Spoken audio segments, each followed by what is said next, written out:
టీసీఎస్లో recruitment process ఎలా ఉంటుంది? So టీసీఎస్లోనే కాదు, ఎంఎన్సీలో రిక్రూట్మెంట్ ప్రాసెస్ ఎలా ఉంటుంది ఆన్ అండ్ యావరేజ్గా ఈ వీడియోలో మనం డిస్కస్ చేసుకుందాము.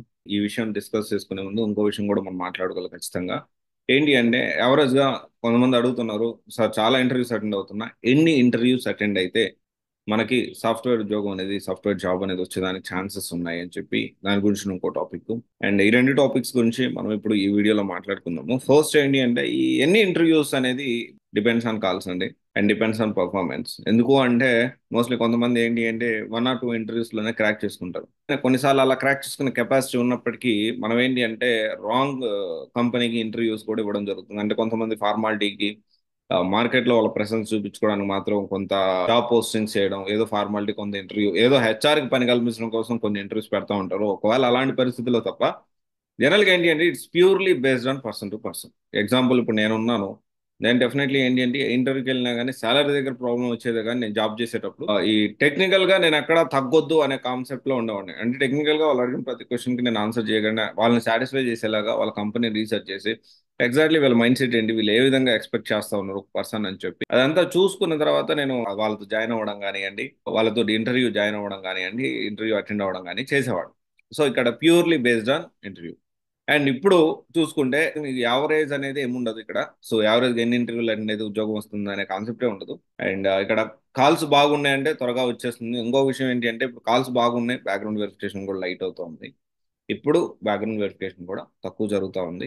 జాబ్ తెచ్చుకునే వాళ్ళు ఖచ్చితంగా ఇప్పుడు మంచి టైమే. అండ్ ఇప్పుడు స్కిల్స్ అనే దాని మీద ఎక్కువ ఫోకస్ చేస్తూ ఉన్నారు. ఓకే, ఇది ఒక క్లారిటీ. అయితే నెక్స్ట్ వచ్చేసి ఏంటి అంటే ఈ ఎంఎన్సీలో రిక్రూట్మెంట్ ప్రాసెస్ ఎలా ఉంటుంది అనేది మనం తెలుసుకుంటే జనరల్ ఏంటి అంటే 4 రౌండ్స్ ఉంటుంది బేసిక్ గా. ఫస్ట్ వచ్చేసి ఆప్టిట్యూడ్ టెస్ట్ ఉంటుంది, which includes quantitative aptitude, programming language efficiency, coding test and email writing అనేది ఉంటుంది. అండ్ దెన్ టెక్నికల్ ఇంటర్వ్యూ ఉంటుంది. అండ్ దీంట్లో ఏంటి అంటే బ్రాంచ్ దానికి సంబంధించిన ఎక్స్పీరియన్స్ వాళ్ళకి, ఫ్రెషర్ కి డెఫినెట్లీ డిఫరెంట్ ఉంటుంది. ఎక్స్పీరియన్స్ వాళ్ళకైతే డెఫినెట్లీ ప్రాజెక్ట్ గురించి, ప్రీవియస్ చేసిన ప్రాజెక్ట్ గురించి, తర్వాత వచ్చేసి వాళ్ళ స్కిల్ గురించి, వాళ్ళు నేర్చుకున్న టెక్నాలజీ గురించి, దాని గురించి ఎక్కువ టెక్నికల్ క్వశ్చన్స్ అనేవి ఉంటాయి. And managerial interview, this is about ఎలా ఉంటుందంటే మేనేజర్ ఇంటర్వ్యూ ఈ ప్రాజెక్ట్ కి మనకు సూట్ అవుతారా లేదా, ఇలా మైండ్ సెట్ కరెక్ట్ ఉందా లేదా, అండ్ ఇప్పుడు నేను అనుకున్నది ఇతను చేయగలుగుతాడా లేదా అని చెప్పి మేనేజరియల్ ఇంటర్వ్యూలో ఉంటుంది. తర్వాత వచ్చి HR interview. HR interview more about only salary discussion అండి, అంతకు మించి అయితే ఏముండదు. ఇది ఎంఎన్సీలో రిక్రూట్మెంట్ ప్రాసెస్ అనేది అలాగే ఉంటుంది. అండ్ స్టార్ట్అప్ కంపెనీలో రిక్రూట్మెంట్ ప్రాసెస్ 2 rounds లో కంప్లీట్ అవ్వచ్చు. ఎక్స్పీరియన్స్ వాళ్ళకి డైరెక్ట్ ఫస్ట్ ఏంటి అంటే వీళ్ళు ఇంటర్వ్యూ పెడతారు, తర్వాత క్లయింట్ ఇంటర్వ్యూ పెడతారు, తర్వాత ఫార్మాలిటీ హెచ్ఆర్ సాలరీ డిస్కషన్ గురించి పెట్టి క్లోజ్ చేసేస్తా ఉంటారు. ఎంఎన్సీ రిక్రూట్మెంట్ అంటే కూడా చెప్పాలంటే స్టార్ట్అప్ కంపెనీస్ లో రిక్రూట్మెంట్ ప్రాసెస్ కొంచెం టఫ్ గా ఉంటుంది. దే టెక్నికల్ 1 ఇంటర్వ్యూ 1 అని, టెక్నికల్ ఇంటర్వ్యూ 2 అని, ఇలా ఒక్కోసారి 3 టెక్నికల్ ఇంటర్వ్యూస్ కూడా పెడతా ఉంటారు. సో ఆబ్వియస్లీ ఏంటి అంటే కొంత రిస్క్ అనేది ఎక్కువ ఉంటుంది, కొంత ఎక్కువ హార్డ్ ఉంటుంది. అండ్ ఇంకొక విషయం వచ్చేసి ఏంటి అంటే లేని ఎక్స్పీరియన్స్ ఉన్నట్టు చూపించుకోవాలనుకుంటే మాత్రం డెఫినెట్లీ ఎంఎన్సీని అవాయిడ్ చేయాల్సిందే.